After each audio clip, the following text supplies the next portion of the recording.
States and leading advocacy organizations like Prison Fellowship look to as a thought leader. He's a Georgetown professor, and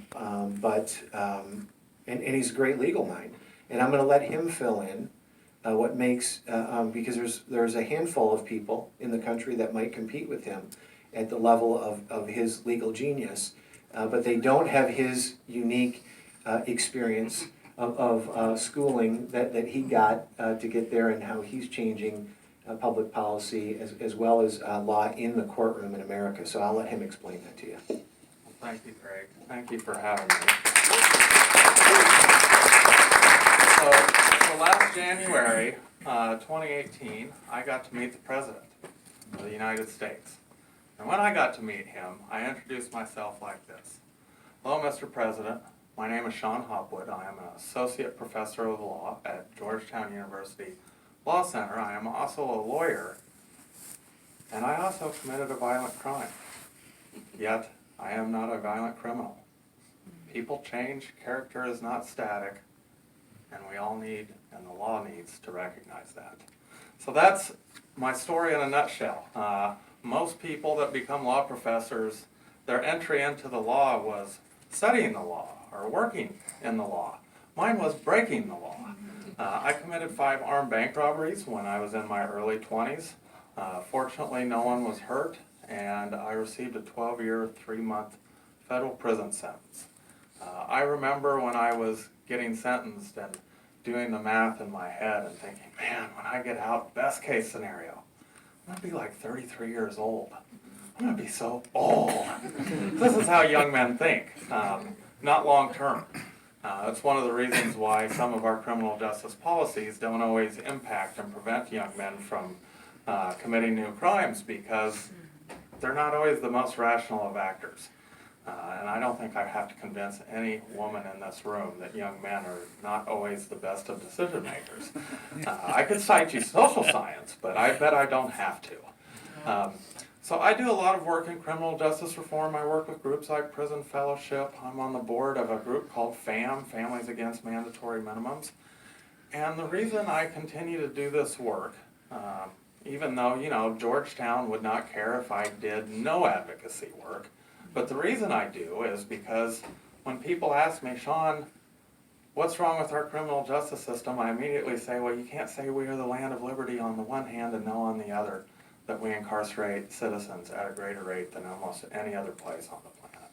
Those two things are fundamentally incompatible with each other.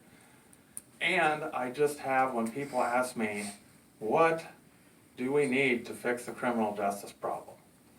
And there are lots of papers and hundreds of thousands of words written on how to fix the American criminal justice system and our over-reliance on prison. But I always come back to just one: grace. The criminal justice system needs a little grace. Grace for people who, like myself, made horrific decisions. I grew up in a middle-class, rural Nebraska family that no one had ever been to jail or prison. And so what my family thought was, prison's where the evil people go. And then I got to prison and realized, oh, it's not evil people. It's mostly just people that I saw. There were very few people I saw that did not have the capacity to change and be redeemed. They just needed some help. And so this belief that we need second chances and grace in the criminal justice system, it's not just good public policy, although it's that too. We tend to think in the United States that the punishment someone's given is the amount of days they spend in prison, but as Craig noted, when people get out of prison, it's an entirely new punishment called collateral consequences.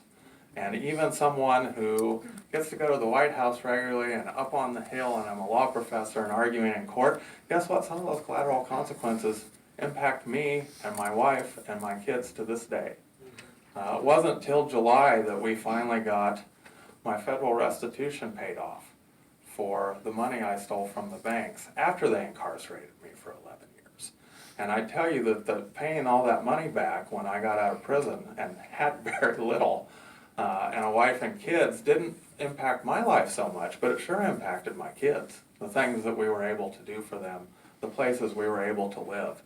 And what happens when people get out and feel like they've done their punishment and it's time to move on for a new life, and they find out there are thousands of collateral consequences. You can be legally discriminated against in housing, employment, professions, including the legal profession. My battle to get a law license, I'll save that for another day. It was a struggle, needless to say.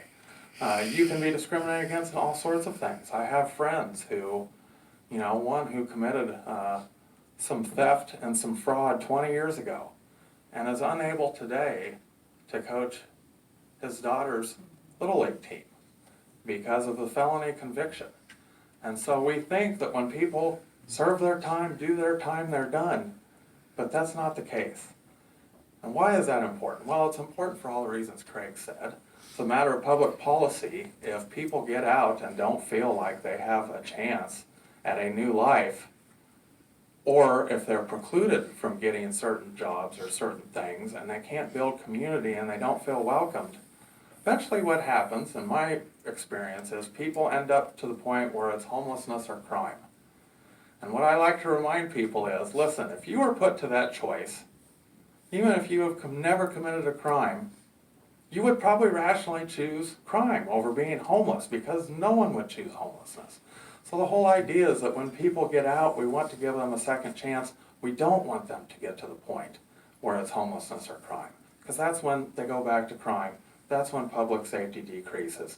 And that's when we have this vicious cycle, what I used to see and call doing life on the installment plan, where people go into prison for a couple years, they get out for a couple years, they come back in for a couple years, and it's just sad and horrific.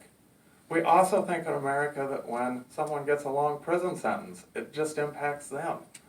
So many of the men I served time with had wives and daughters, and so it's the greatest public welfare system in America. We pay for everything for one person, and then oftentimes the family that's left behind has to go on public assistance.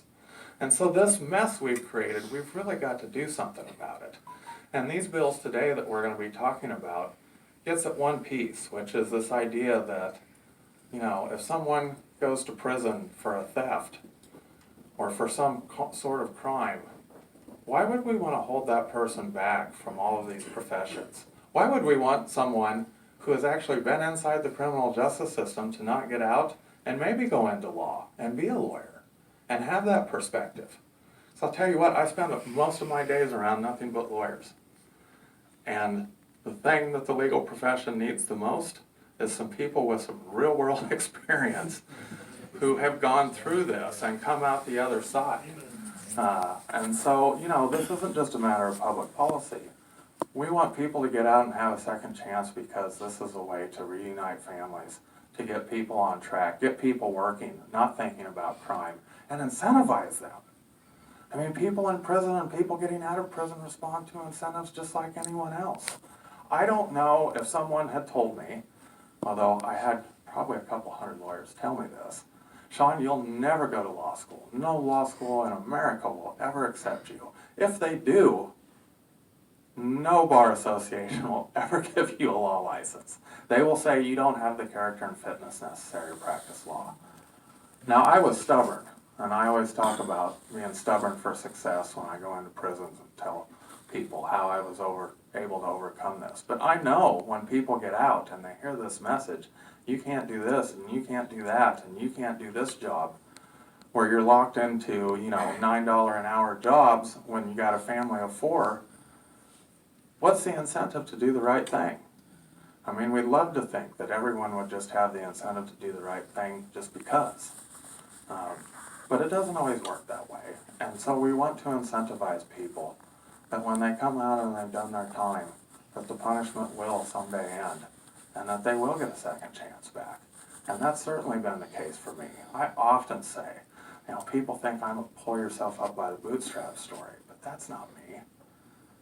I could have been the smartest lawyer, the hardest working lawyer on the planet, neither of which is true, by the way.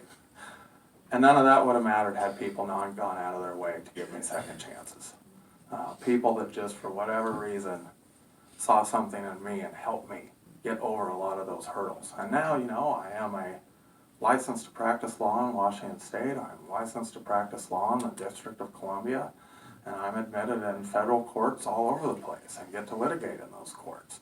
All because people gave me a second chance. And so I hope that the policymakers in this room understand how enormously influential incentives and this opportunity and this belief in second chances is. Because for people like me, it has been life-changing. And I want to see that change take place in the lives of men and women that are coming out of prison.